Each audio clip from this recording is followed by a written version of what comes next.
for the improvements to Titus Sparrow Park.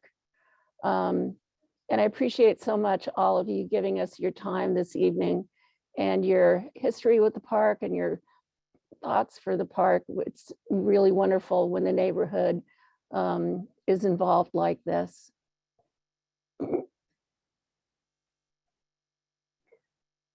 So I'm going to run through some introductory material.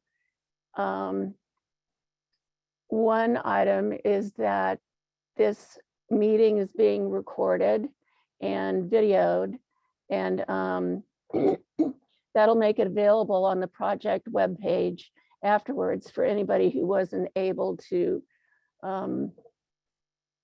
meet with us tonight. And then there are a couple of Zoom tips.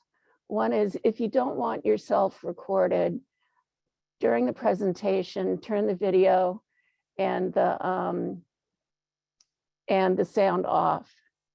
And then you can turn it on later, but that will keep you out of the mix during the presentation. If you're joining via phone and you want to raise your hand to ask for permission to provide comments or questions, just hit *9 and then you'll be given permission to join in. If you're joining via the web, you can use the chat to ask questions or comments during the presentation. Just know that we won't respond to them after the presentation is over and we're in the discussion period. And also, if you're involved via the web, raise your hand with that icon to ask for permission to ask questions or provide comments. So the schedule has been so far, we've had two meetings, two community meetings, one in the spring and one in midsummer. In the first one, that was mostly listening. The second one, we looked at 3 design alternatives. This third community meeting is to present what we heard in those other 2 meetings. That's now taken the form of a preferred concept.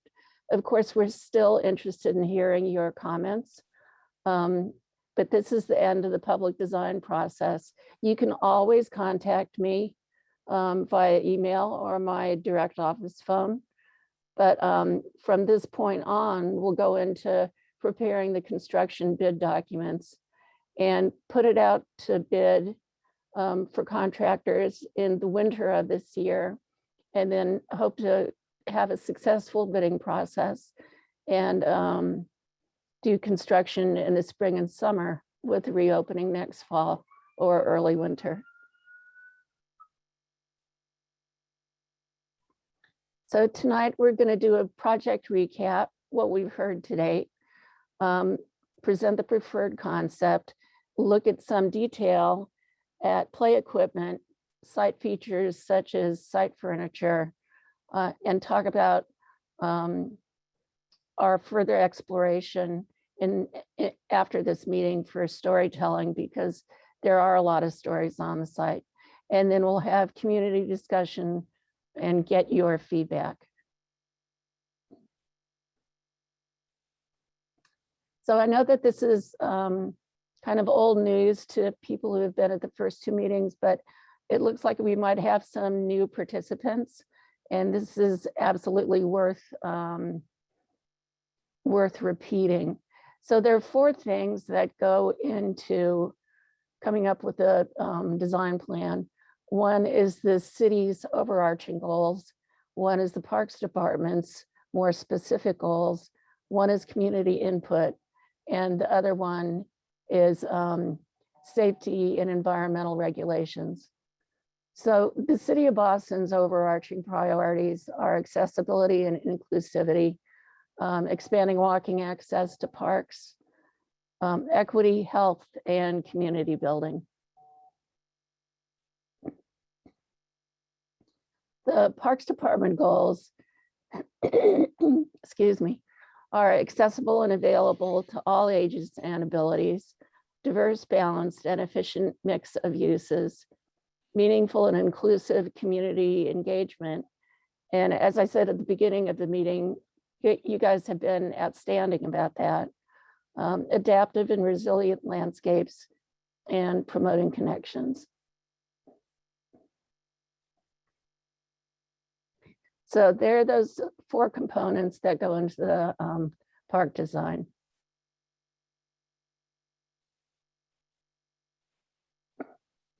So Jonathan, I'm going to hand it over to you and Bob. And Bob Ulick and Jonathan Cave are from our design team, Halverson, Ty and Bond Studio. And they'll take it from here and then we'll wrap it up. Thanks, Annie. Rob Adams and Jonathan have been the face of the project thus far, and I've been kind of in the background, and Rob had another commitment tonight, and so happy to sit in. So as Annie indicated, thank you all for your input. It was a joy to work on the first go round of Titus Sparrow Park, and goes to show all our ages that we're working on it again. But you know, as evidenced by the photos, it's a well-loved and well-used park, and so it's time to put some shine back into the park and address some of the wear and tear and deferred maintenance issues, as you can see and as you probably know from you know, spending time in the park. Next.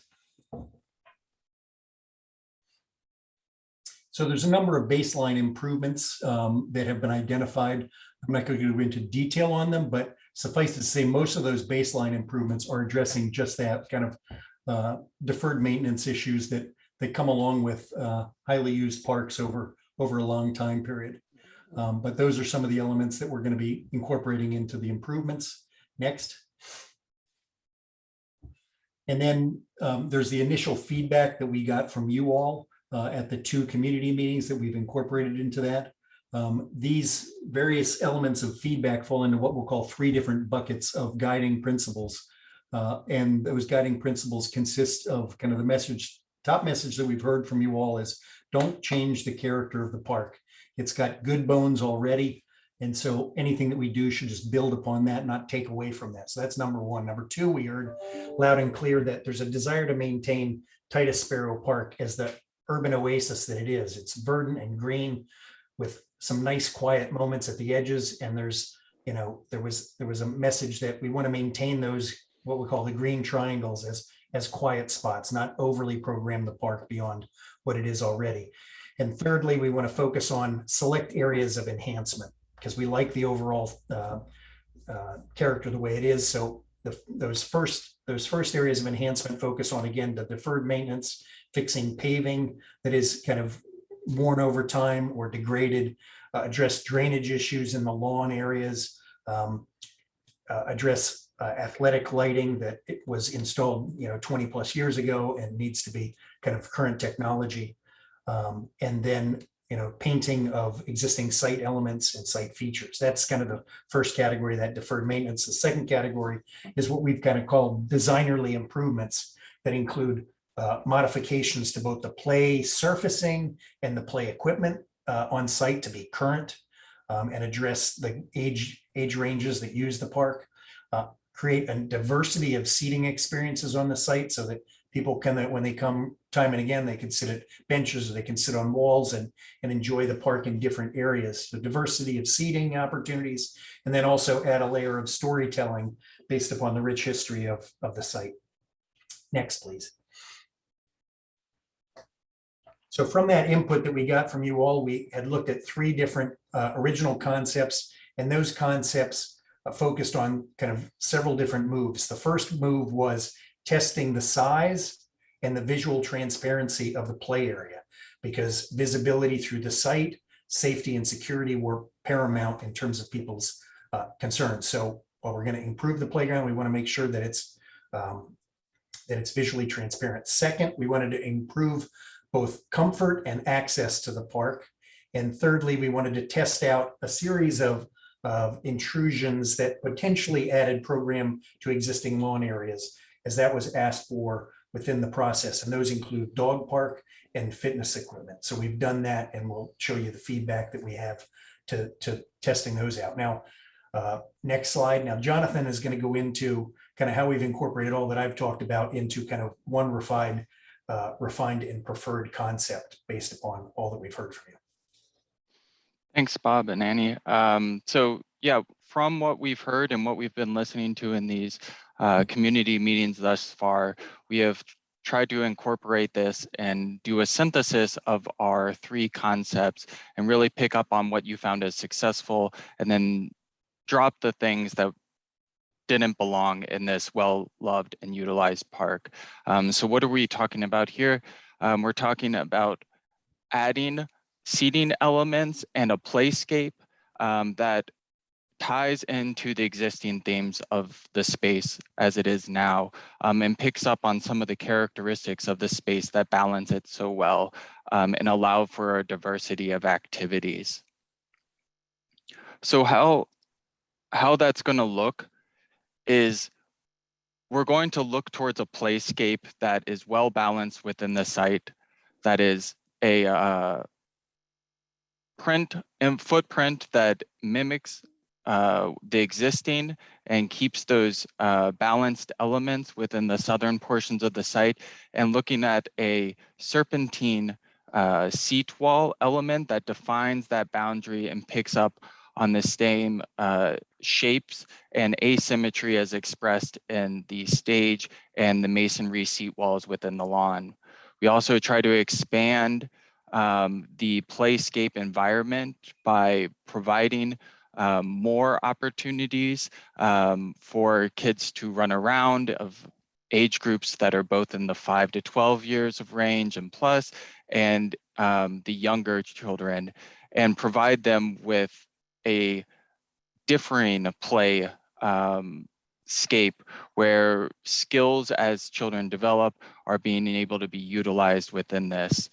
There's also ample diversity of seating that is found around the play area to allow families to monitor, to allow for lunches and the many activities that we see hosted by the community within this to exist. So from cafe style seating to 2-top chest style seatings, seat walls and added benches along our pathways. The main pathway leading from West Newton Street, we like to expand upon those seating opportunities, as the seating for that well-utilized stage is very critical, and we see that there is a desire for it, as well as duplicating and kind of offsetting this masonry wall along the lawn area, but making sure we really provide enough opportunity for lawn activities to exist as they currently do and don't infringe upon the beloved winter sledding that is a destination within Titus Sparrow. Beyond that, we try to provide ADA accessibility to all the site, from the stage where we'll have a sloped walkway come from the athletic zone by the basketball court, go along the retaining wall in the community garden there down to the stage, as well as providing ADA access to both the refurbished courts. So looking to elevating the basketball court and using the ramp there and making it compliant with an elevated basketball court, as well as providing a ramp to the tennis courts on its southern side, and looking to also add a pickleball court painted within the tennis court to allow for multiple uses. So next, we're going to just expand this to look at the play equipment itself and what are some of the ideas that we were listening to and how we interpret that into the play structures that we're proposing. So looking at younger age groups, we really found that there was a lot of success with the post and platform structures. They offer opportunities for kids to gain elevation, to have safe play, and to really have this peekaboo type quality to it that seems to be very desirable within younger age groups. And then as kids develop, looking to these newer structures that have a lot of porosity to them and offer a lot of different styles of play. So a lot of climbing opportunities, a lot of physical fitness opportunities, the monkey bars, balancing structures, spinning structures, as well as slides. These are structures that I have seen a lot of kids respond well to, and I think they do well for the older individuals. And then looking at auxiliary play equipment that can be utilized through the playscape, from the swings, keeping the diverse age groups within the swings for the flat swings, as well as a bucket swing or a molded swing. And then looking at spinners that can be both collaborative for larger groups, as well as younger ones that can entertain themselves on these spinning components, but do it a little bit more safely and in control, as well as some more soothing sound makers that can be appealing and seesaw events. So how does this begin to look, and what are the themes present within our play structures? Oh, I'm sorry. I am not changing the slides. I'm sorry. So this was the play equipment that I have been addressing.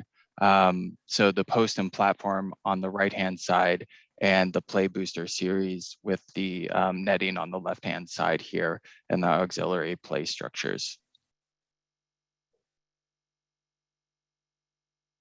So how does this become represented? We heard from the community that there is this desire to have a little bit more of a muted play color. So we've looked at a few options and are thinking we can tie into the athletic blue equipment and really reference some of the basketball equipment and the tennis equipment, and have a softer pole color with some accents of darker and lighter blues, or we can have these other more nature inspired colors with browns, shades of browns, as well as apple greens and darker forest greens. Site furnishings have been expanded by continuing with the traditional backed and backless benches and adding more of them in select areas so that we can have more viewing opportunities, as well as duplicating this granite seat wall and having an expression of it a little bit offset, where there would be opportunities for people to elevate themselves and have another viewing platform to the stage. We also think that there is opportunities to bring in group seating through tabletops from 2-person to 4-top seating, and this seat wall element that could have a storytelling component. So can we have the references to the history that we have heard want to be expressed in this site?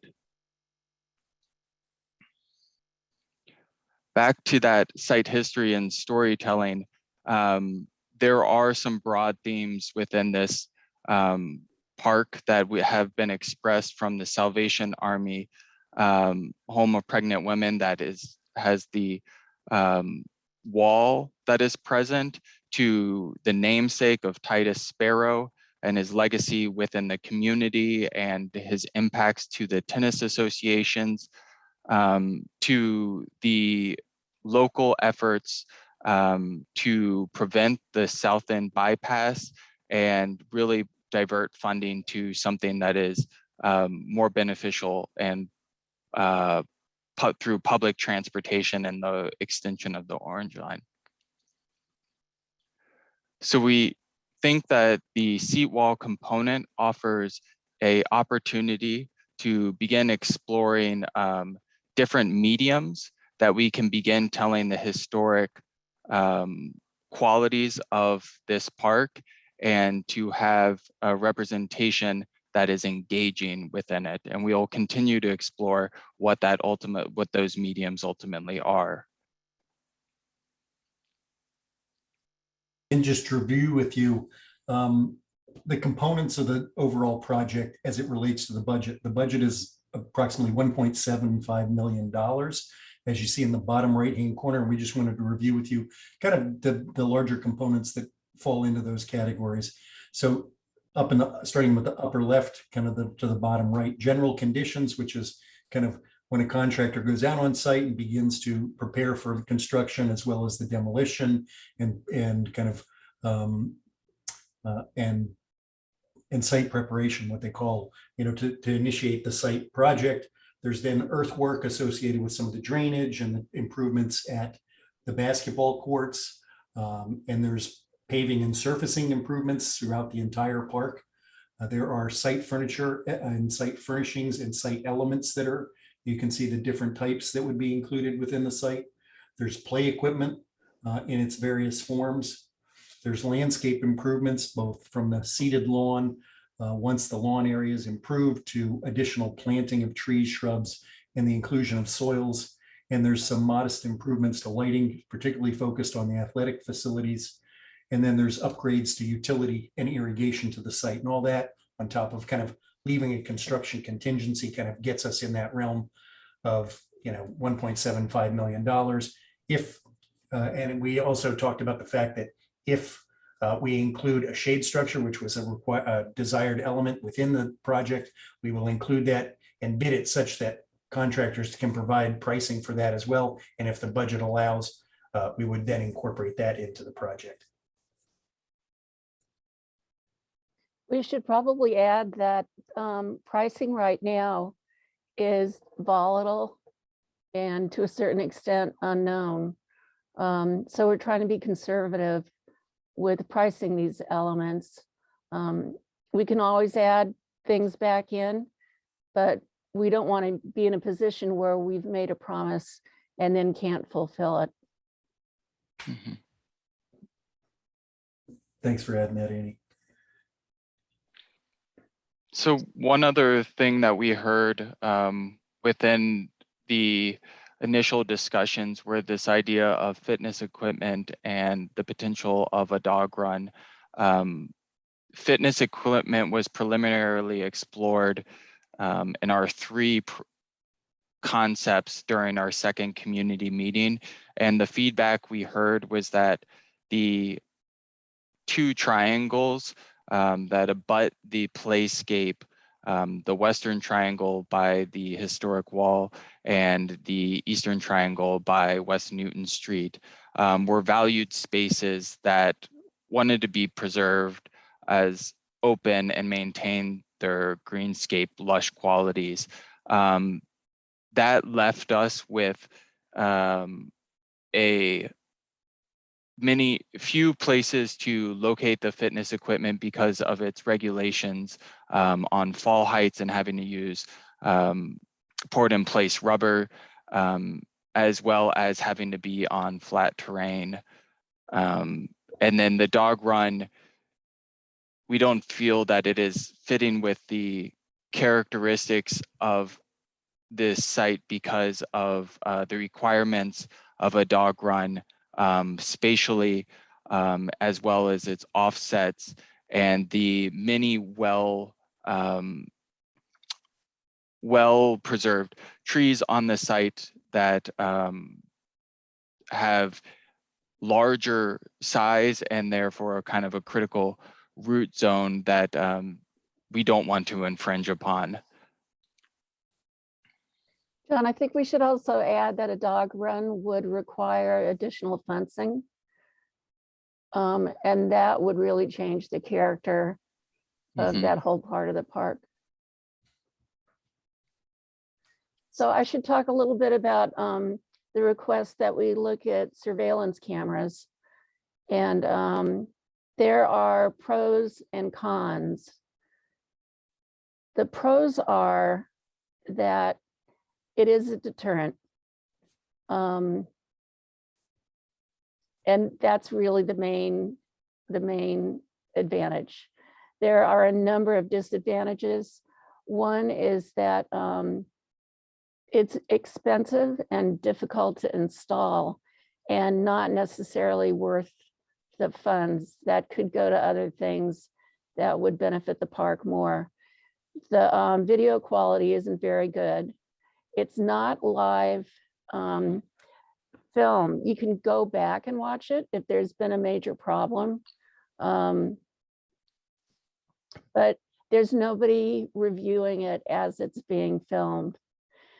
Getting a source for the electricity is difficult and complicated and involves cooperation from Eversource, which takes an extremely long time. So our feeling is that there are better ways to spend the budget here than with the surveillance camera.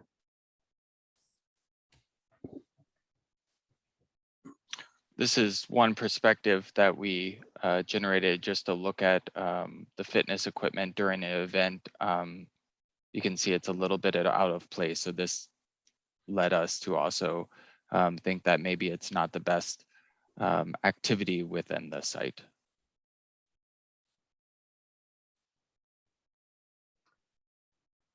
So I'll jump in here and, we go back to the schedule again. And we're really looking forward to getting into the construction document package. And that's when active prayer starts about getting a good builder within budget and getting this in the ground.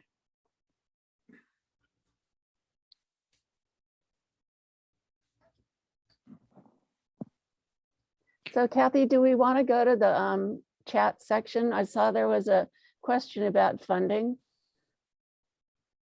Yes, oops, I clicked on the wrong button. I think that the question from Reverend Dr. Jay Williams was, does funding come from the BPRD's regular budget or from CPA grants or other sources? Yeah, so it is from the capital improvement budget within the Parks Department and not the CPA or other funds.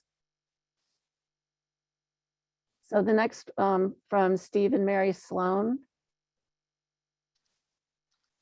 Will sections of the park be available for use next summer? When the park's under construction, the expression is that it belongs to the contractor. And for safety reasons, we can't let anybody on the site and it'll be fenced off and inaccessible. And that's because there's going to be earth moving going on, utility work, paving, big equipment, and it's just not safe to have people using the park during that time. I have unmuted, I have allowed people to unmute themselves, so you can, you could raise your hand if you have a question, or unmute yourself if there's a lull.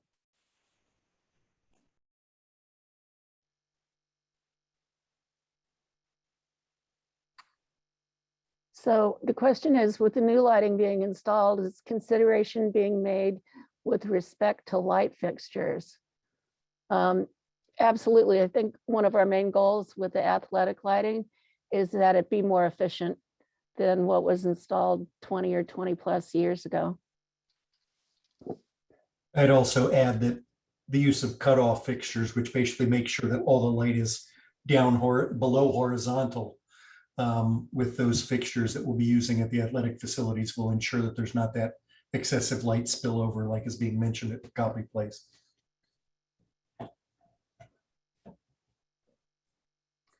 So you appear to have ruled out 2 security features, fencing and lighting. What do you plan to, the question is, what do we plan to do to offset that? What are you planning to do to improve security and policing, which is a big priority for the neighborhood? So I think that the fencing that we have in place now is adequate. I'm afraid that if we added to it, it would really change the character of the park. And as I explained, the surveillance cameras don't seem to be worth the budget or the time commitment to get that accomplished.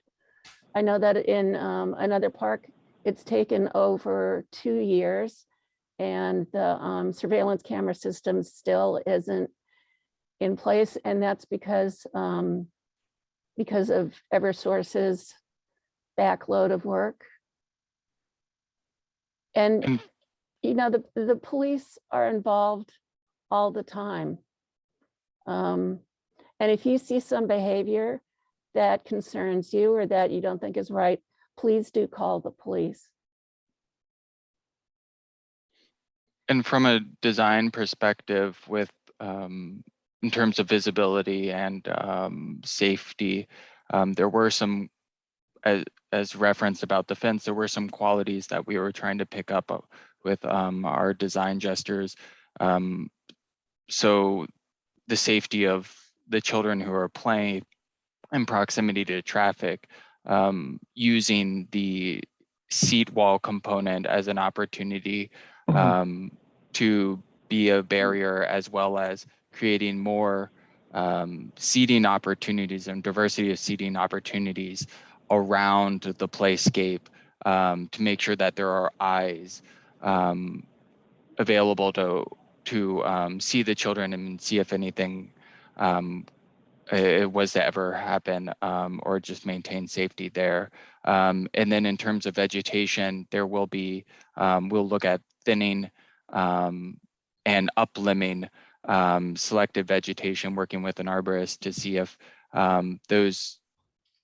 there are opportunities to create more transparency and more visual porosity to the site, to notice behaviors and to give the feeling of safety and comfort within the site.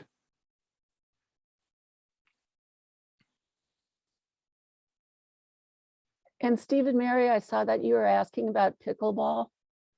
From what I understand, and I'm by no means an expert in this, it means doing some additional line painting at the tennis court. But I don't think that we would have to change the height of the net.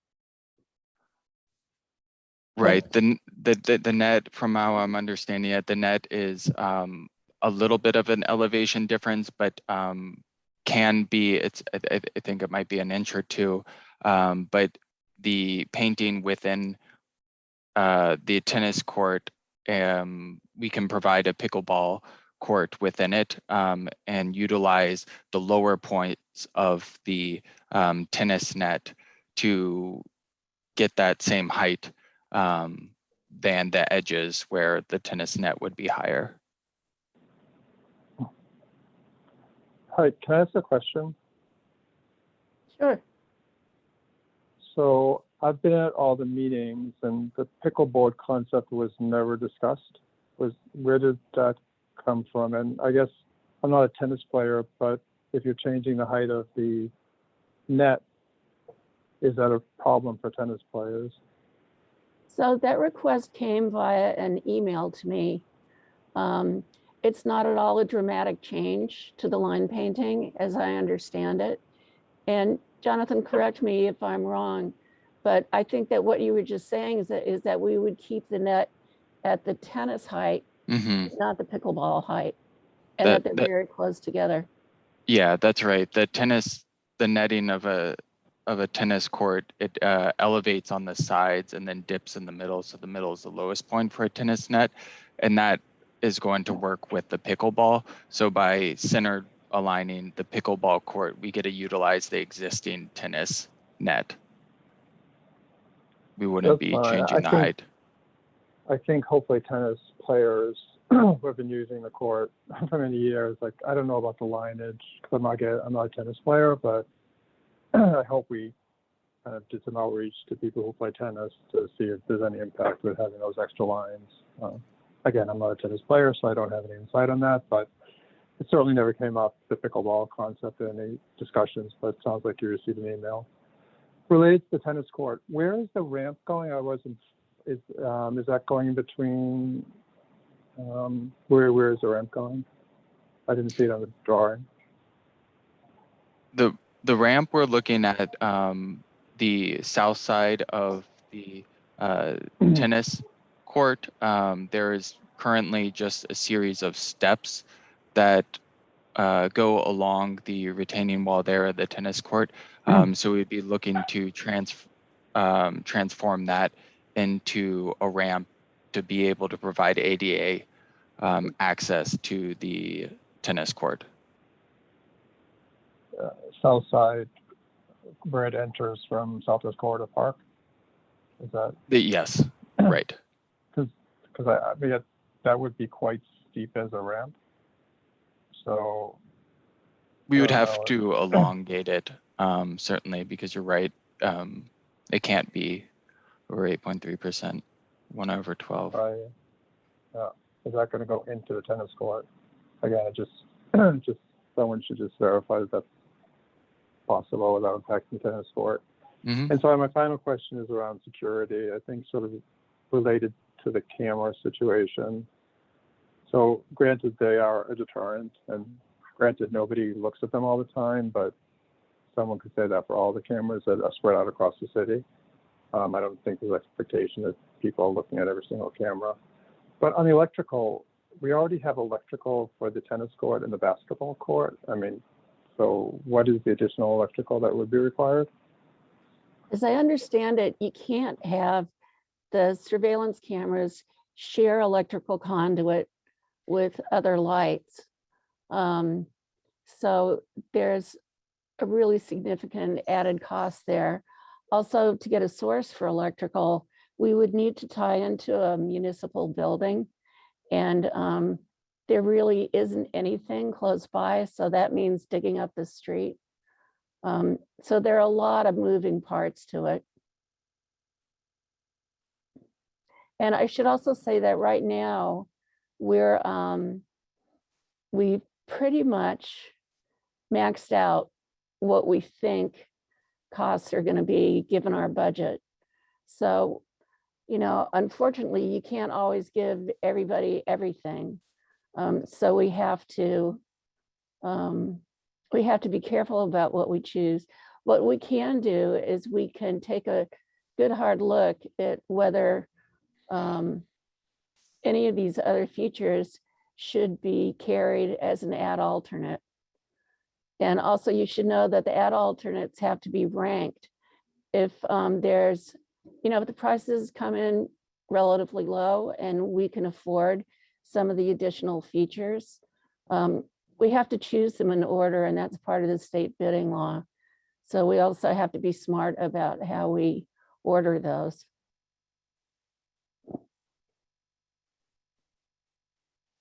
I wanted to speak up just as a tennis player. Have you considered putting, and maybe I'm a future pickleball player, I don't know, but have you considered, I've definitely played on tennis courts that have the corners of a pickleball and don't have the full pickleball lines. So I would encourage people looking into that. And That's a great point. I'm not saying I'm against having the full court. I think people are usually, pickleball players tend to be happy with that, as well as tennis players, I've found. That's a very good point, and I think we'll have to do some visual studies to certainly prioritize the balance so that it, I think, overwhelmingly is being used by tennis. So make sure that those are most dominant, but then the pickleball can recede, but yet still be apparent. And your suggestion of the corners, I like that. That would be something we could investigate and look to.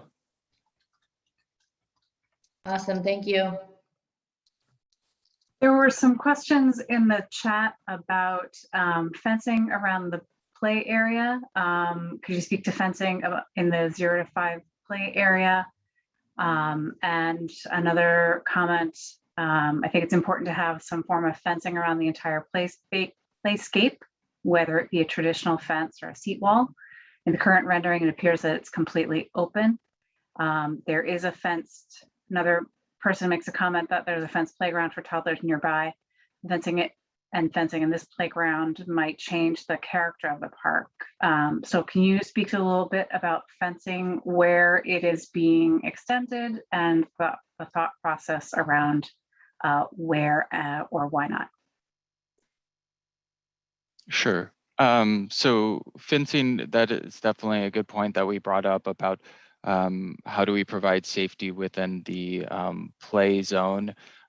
There is fencing and will be fencing along the entryway to separate West Newton from the interior of Titus Sparrow, so that we're not removing any of that fencing that would exist. And to the plan north, to balance the openness as well as providing a little bit of a barrier so that a child couldn't just run out. We look towards creating a seat wall component so that a chaperone could sit on the seat wall, they could watch and make sure their children is safe, their child is safe, as well as providing a little bit of a containment and a gesture towards redirecting the fun and the activities back into the interior of the playscape and away from West Newton Street. We thought that the balance of the park as being such a critical tone that was brought up throughout all of our community meetings, that the addition of a fence would, within that interior section, would change the characteristics.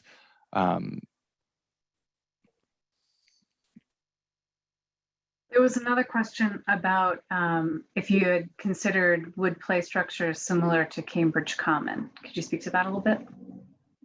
I can do that. You know, wood used to be used a lot, and the wood products when I was growing up were very, very different because they were treated with the toxins that made them relatively durable. They're no longer treated with those toxins. And they're very difficult to maintain. I know that Mitch Ryerson did the wooden structures at Cambridge Common. He's also done a large wooden structure at Fisher Hill Avenue Park in Brookline and Emerson Park in Brookline. Fisher Hill has been in place maybe 5 years. And the wood, even though it's black locust and is supposed to be absolutely durable, is cracking and checking a lot. I went out to look at it recently, and the same at Emerson Park. So number one, you know, kids can get splintered, and that's the last thing that you want. But also it takes a tremendous amount of maintenance effort to fill those cracks and checks every year and sand them down. So it isn't something that we can maintain well. And we've been looking at other finishes for steel posts. There's not one available yet that we can see, but we'll continue to look at that. I know that everybody wants this to look natural, but if we can't maintain the wood in a safe and comfortable way, we're better off looking at other alternatives. And I think that Halverson has done a great job at coming up with these potential color palettes. So you don't, you know, it's not Disneyfied. But we'll continue to refine that. We hear what you're saying.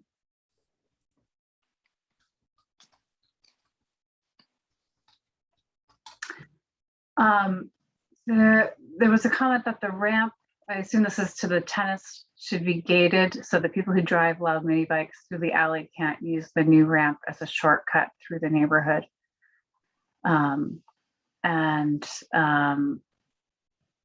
A question about will additional lighting at the courts be expected to encourage or discourage play, noise, drinking, et cetera, near the courts at all hours?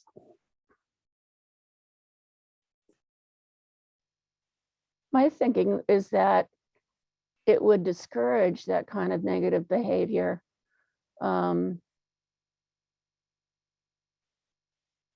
Because it's just more visible. Bob and Jonathan, do you agree with that? Yeah, I would tend to think higher level of light, Mm, well directed onto the courts would be better than it being dimly lit relative to yeah. that. I Yeah, think it's also going to have, it's going to encourage more responsible play. So if someone knows that they can go out there after dark and actually play a game of basketball, then you're getting responsible usage of the space rather than irresponsible usage. mhm. Does this plan include regrading, resodding of the lawn and a replacement of the sprinkler system? It's currently in rough shape. Yes. And all of those things, plus bringing in soils, new soils if necessary to, or materials to amend the existing soils. That's within the scope of the project. Mm-hmm. I know it's loved to death.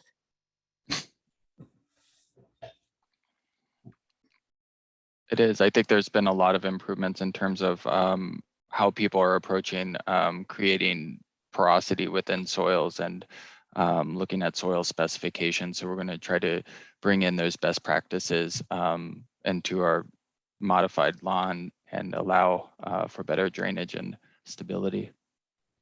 Yeah, we did a similar set of improvements at the Hat Shell a number of years ago, which again is got similar kind of use patterns. Mm-hmm. Is there a plan to add more garbage cans so that they're not overflowing frequently? We'll have to take a careful look at that. You know, the ideal is to have people carry their trash out. And I know that that is not always realistic.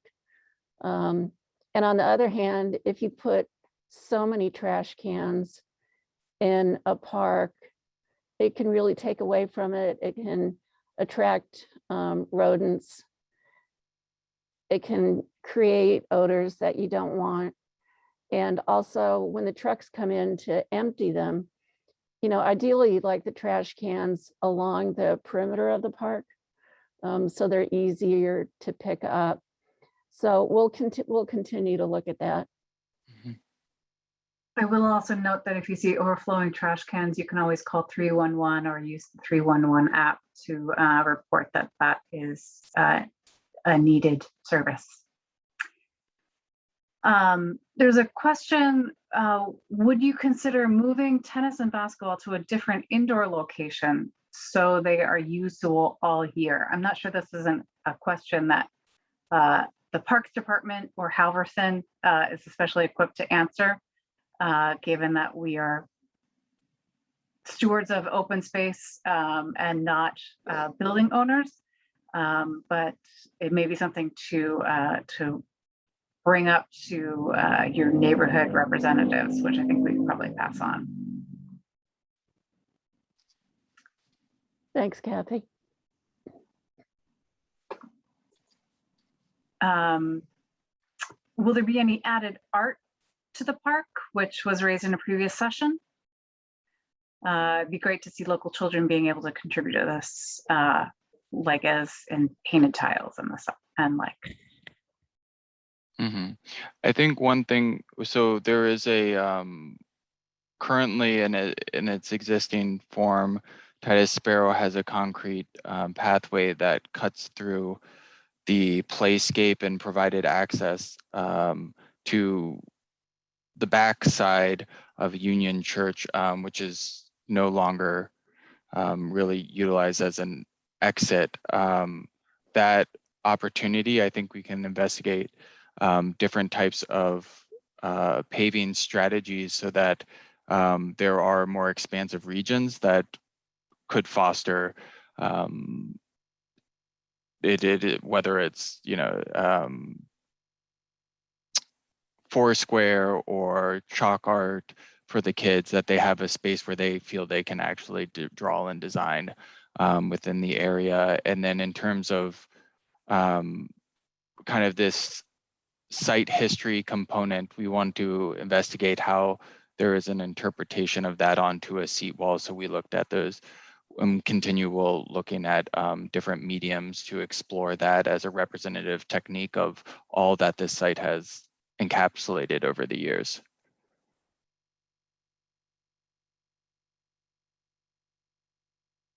Could you talk a bit about the decision around removing the sand play from the program?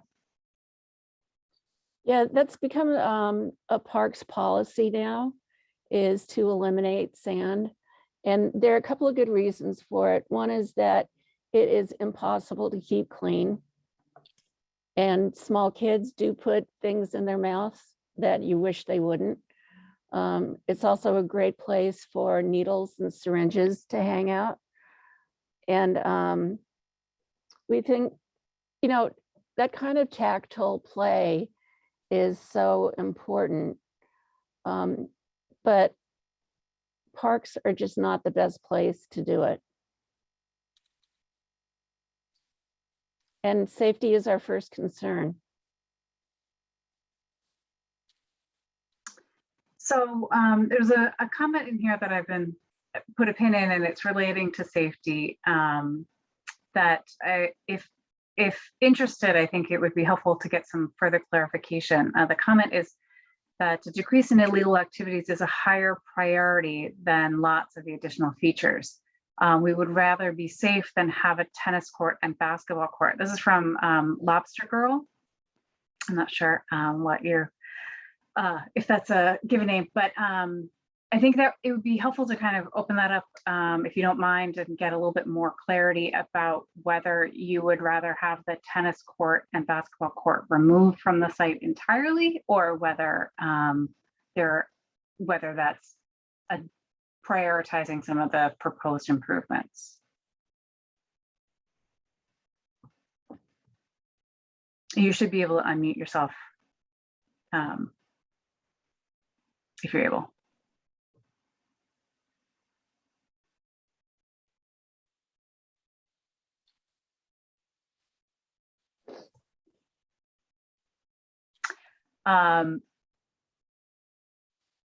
It's related to the security cameras, the pros and cons of the security cameras.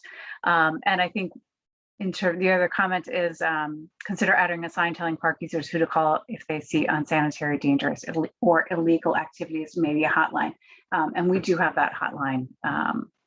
That is the 311 for maintenance requests, or if there's something immediate, dangerous, and illegal, you can always call 911. So both of those are noted on park ID signs and park rule signs.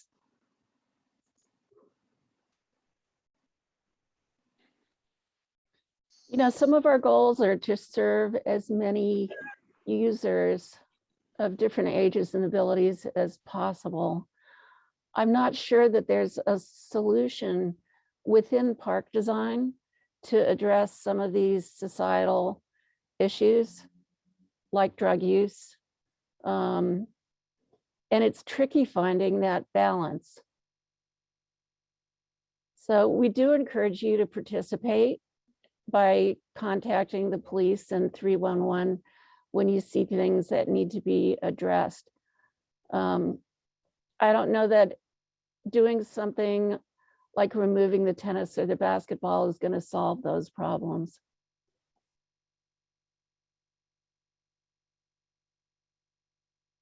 And I'm sorry not to have a really great solution for you. But the more we get people coming together as a community in a park, the safer they become. Mm-hmm. Yeah, from the design end, I think, you know, with the opportunities to add more types of seating, to thin out the vegetation, to get more eyes, and provide opportunities for more people to feel comfortable within the space, it's going to provide and add to that safety component. So that's where that's the lever that we can pull. Well, we try to.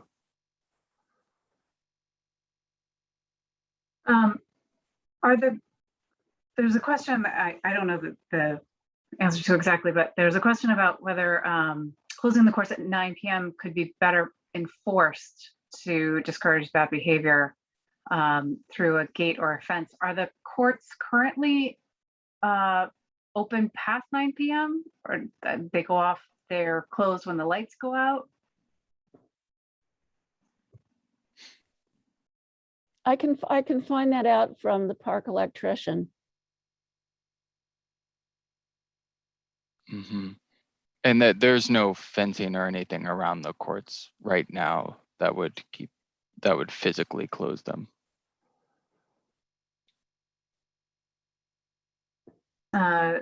Stephen and Mary Jo Sloan say that they're supposed to close at 9 p.m. along with the lights. Yeah, so I think we'll just follow up on that, the timing of that. Yep. There was another comment that I would hate to see either tennis or basketball courts removed. They're both used by many people at various times of the day, and that the park isn't just for children, it's really used by people of all ages.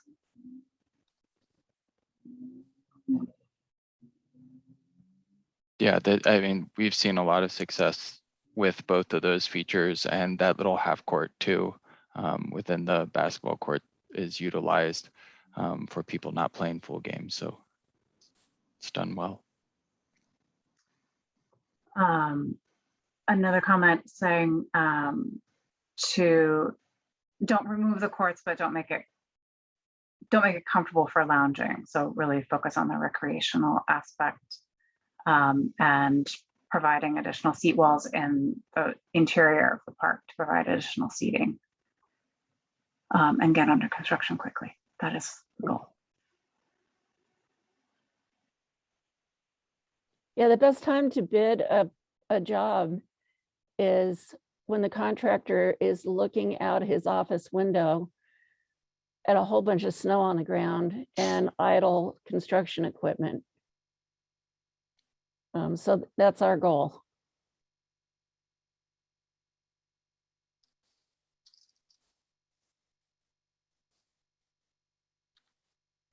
We'd like to get out to bid this winter or early spring, and then start construction in the spring and complete it by the maybe late fall, early winter. And some of this is dependent on weather. And honestly, I hope that we have used up all of our rain for like the next year. But also lead times for play equipment, site furniture, shortages of steel are probably all going to be a factor. We're careful about choosing our equipment sources, especially for the play equipment and furniture, so that we weren't going overseas and building in more time.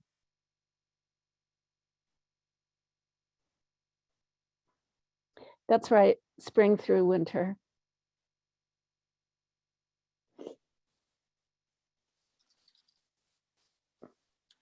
Will the park be closed during the construction period? Can you also review key milestones of the, I'm assuming of the schedule?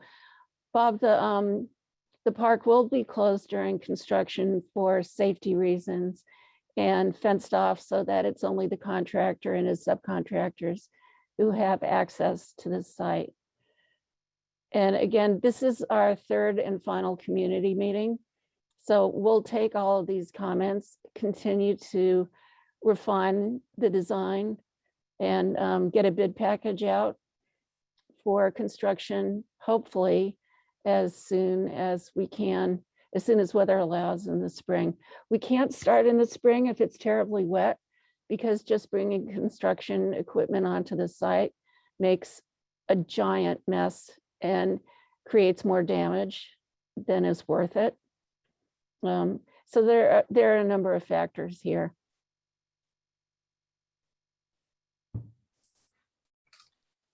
There was a comment that I missed that I think right when you finished all the presentation, with the new lighting being installed, is a consideration being made with respect to the light fixtures chosen and the angling of those light fixtures so that the light shines down onto the park and not into the windows of the surrounding apartments. So if you could talk to the cutoff of those of any new fixtures. Bob, do you want to repeat your comments from earlier about that? Sure. I think the ones that we're talking about are the ones that are in the athletic area around the courts. And the thinking is that the poles will probably remain, but we're going to replace the lights themselves with the more kind of current, the technology over 20 years has changed to be more LED lighting, warm lighting, but picking fixtures that will have cutoffs, which means that if you drew a line horizontally, that light is not emitted above a horizontal line, so that everything is downward to avoid casting light where it's not wanted, such as in windows and so forth. So that will be the intent with the lights that we spec on the basketball and tennis courts. I think the other thinking is that the existing pedestrian lighting will remain as the pole lighting that exists.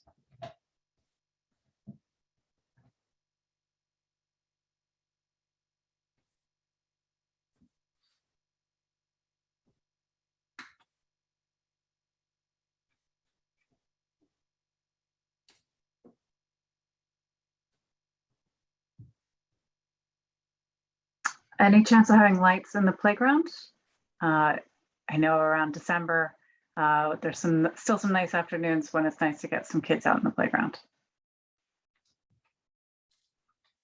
Yep, we'll take a look at the existing lighting and see how that will affect it.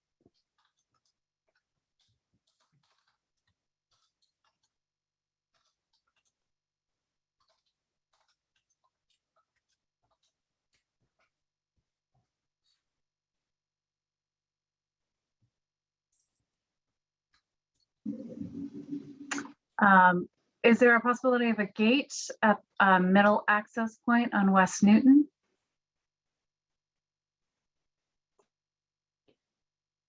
The leading into the path that goes to the play equipment.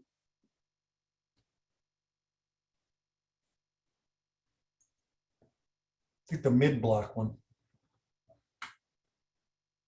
The one by the leader that says additional benches midway up. Is there so there must be an opening there. Right. Yeah, midway up by the where the path is now shown. Yep. And what would the purpose of that be? Well, kids tend to go and run and play around there. And so if you have grown-ups and little kids, it's hard to watch them, and there's a lot of trees. So it would just not completely close up the space and the spirit of the park, but still makes the parents feel better, at least, that the kids don't run on the busy street with the cars. Yeah, we can certainly take a look at that. Thank you. There's one more comment about the importance of recognizing the diversity of people through historic markers and art. If you want to touch on that piece again, that might be helpful to recap. Jonathan, do you want to go back to the slide with the various wall treatments and talk a little bit about the new semicircular or curvilinear bench around the kids' equipment? Yeah, so I'm gonna these two slides. I think that we are trying to tie into some story components that have existed in this space and look to the community to offer opportunities to express that.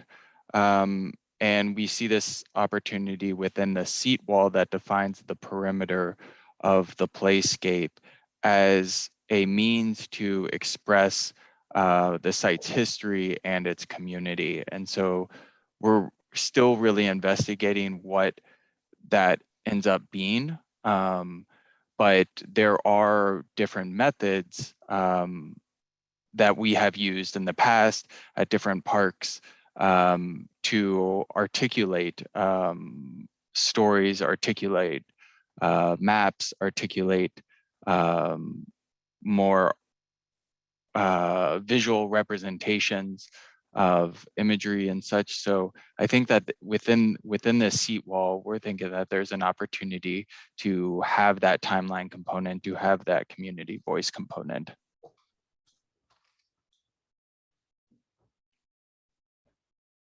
Could you, there was a question about the approximate breakdown of the cost of each item in the budget. We do I don't have, know whether we have that on hand. we don't have it as part of the presentation, but Kathy, I'm assuming that this is public information. We just, Presentation is the, I mean, I think if we could probably follow up with an email. yeah. We just didn't want to get bogged down this evening and, you know, with people saying, why does the swing set cost that much? So we wanted to make sure that people understood what was included in the scope at this point. And again, I gave a, you know, a sort of a qualifier saying that prices right now are volatile and a little bit unpredictable because of COVID and labor shortages and materials shortages.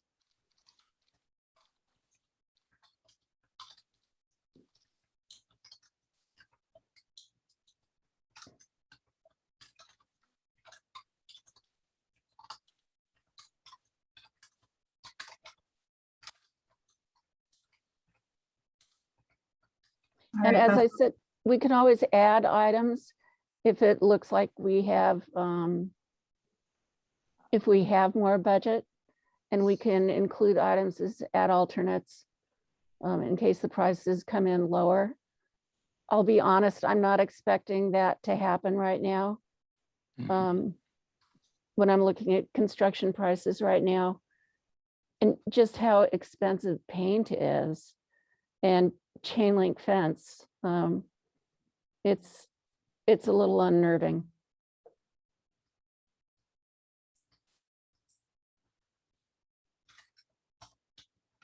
I don't see any more comments coming in, but please keep, you know, if you do have another question, please put them in the chat or feel free to raise your hand. And I think that you should all have my contact information. It's on the laminated flyers that are in the park right now. It's also on the project page on the city's website. So please don't hesitate to reach out to me if you want more information. And my guess is that people are at 7:12 are feeling the call of the Red Sox game. So if nobody has anything else right now, I want to thank you all for your contributions and your insights. I want to thank Bob and Jonathan and also Rob Adams, who's not here, for the hard work that they've put into this. And Kathy, thank you so much for leading us through this. Yes, thank you for everybody's feedback and for this collaboration.